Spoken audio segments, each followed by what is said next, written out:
Today we're going to handle the two primary entries for payroll.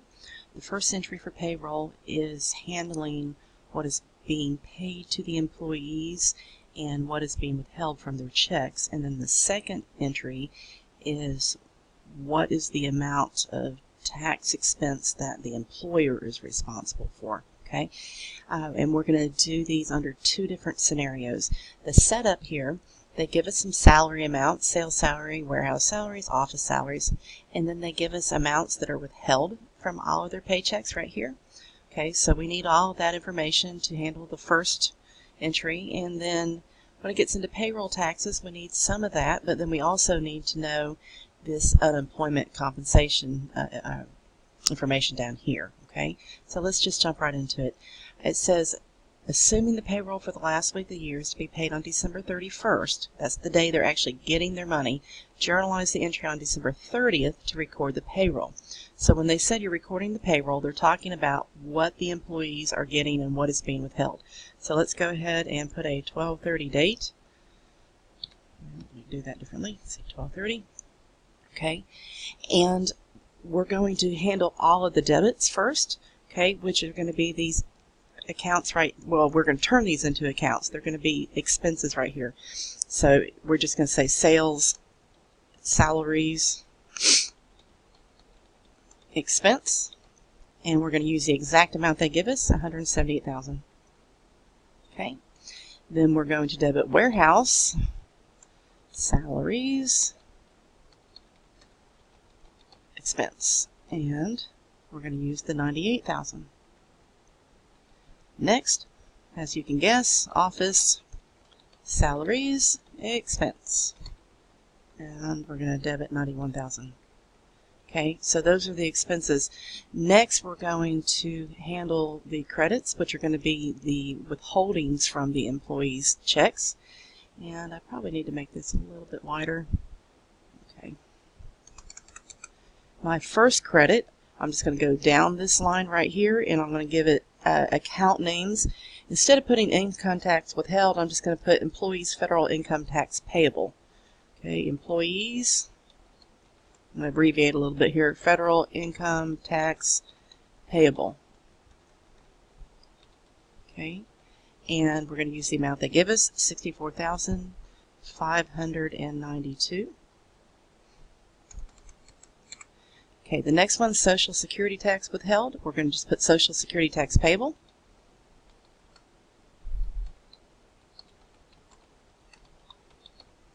Drop in the exact amount they gave us, $22,020.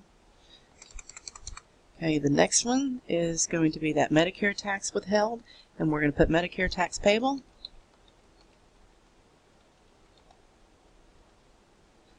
And drop in that amount, $5505. The retirement savings, okay, we're going to put retirement savings deductions payable.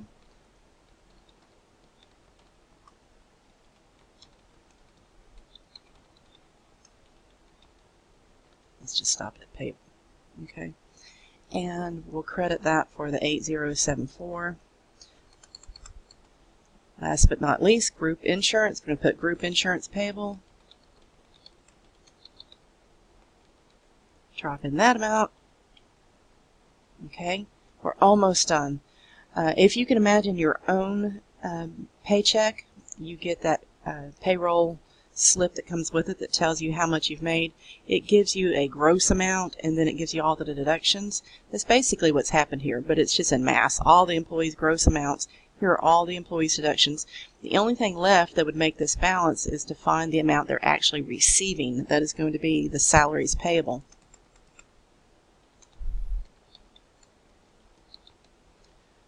Okay, they've already added up this part right here for us, so we can say that this right here is going to equal the $367,000. And notice again, that's these right here, all these debits, minus, and then we're going to just subtract all these right here.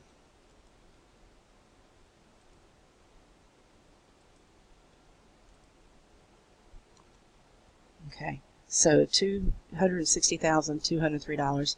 And just to prove equality of debits and credits, we can run this real fast. And you can see our equation, not our equation, our entry does balance. Okay, so that's the first one.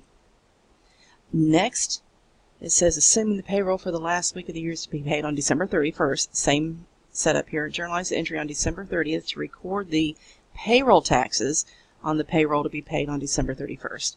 Of the total payroll for the last week of the year, $18,000 is subject to unemployment compensation taxes. Okay, let's go ahead and get our data in here. This entry is on December 30th, even though this is all going to be paid out on the 31st. They tell us the entry is the 30th. We are going to have a payroll tax expense. We don't know the total of that expense yet, so I'm just going to put the account in there, and we're going to come back and figure out what the expense is after we get all of our credits in place. The first parts are going to be matching this right up here. They match the Social Security and the Medicare. Okay, so I'm just going to copy and paste it right down in there because it's identical. Employees pay 7.65%. That's not the rate that's being given to you in the text. I think that's the current rate, though. They pay 7.65%, and then the employer pays 7.65%. So you've got this matching thing going on. And if you were to add 7.65 plus 7.65, you get 15.3, which, as a side note, is the amount of self-employment tax. Kind of helps you understand where self-employment tax comes from. If you're self-employed, you are both the employee and the employer, so you're paying both portions of that. Okay, free information there. Okay, let's get back to this. We've got the Social Security, we've got the Medicare. The rest of this is going to be handling the state unemployment and the federal unemployment. Okay, so we're going to put state unemployment taxes payable.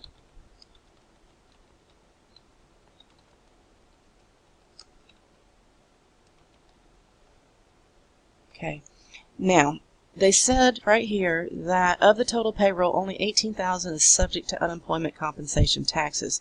Okay, we've got payroll of this amount right here, but only $18,000 is subject. What is going on here is unemployment has what we call a cap or a ceiling. Once you have paid taxes on a specific employee up to a certain amount, then at that point until the rest of the year, you no longer have to pay those unemployment taxes on them. So when you get down to the end of the year, it is very common that you're not paying very much in unemployment taxes because unless you've got new employees, you've most likely reached the cap on those people, okay? Unless they just haven't worked very much for you during the year. So for state unemployment, we know that that is the $18,000 that they told us is subject to it. And we're going to multiply that $18,000 times this rate that they're giving us right here, 5.4%. Okay, take a good look right here. 18,000 times the 5.4% given to us right here. Our state unemployment taxes are $972. Moving on to federal.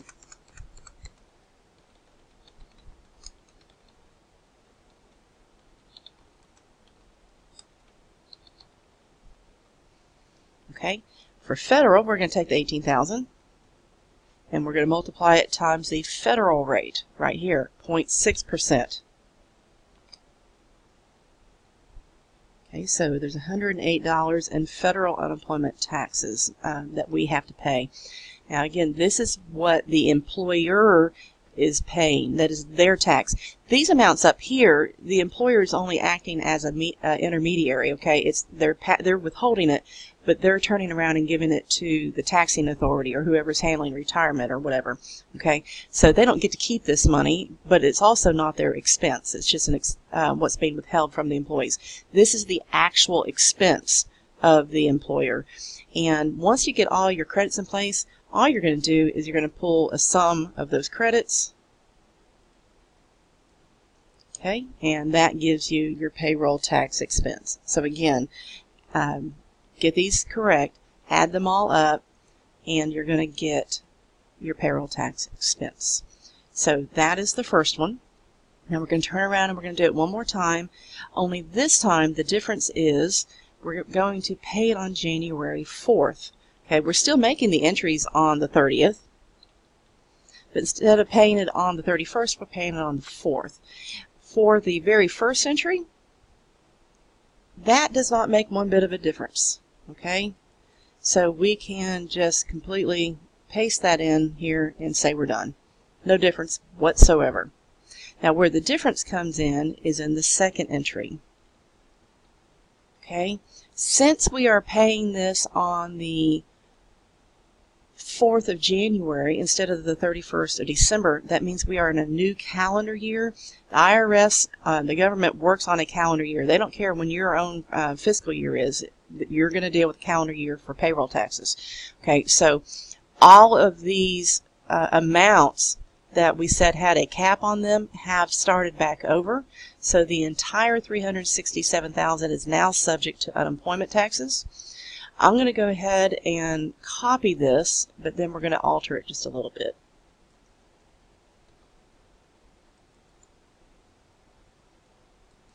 Okay, so the Social Security and the Medicare, they're going to stay the same, but this is where the difference is going to come in. We said that 970, well, didn't copy the formula. Just get rid of these. Okay, now it is this 367,000 times this 5.4%.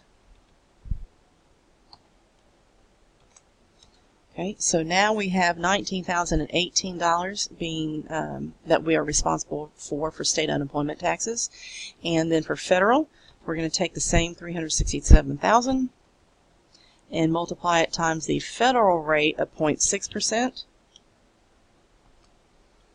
So our federal unemployment tax is $22.02.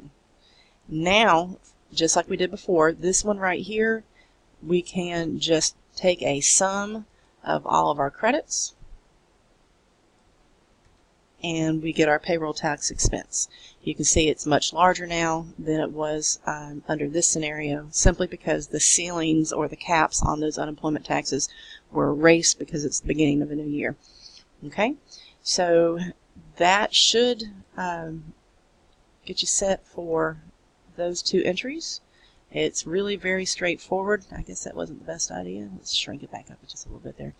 Okay, if you have any questions, let me know. Thanks.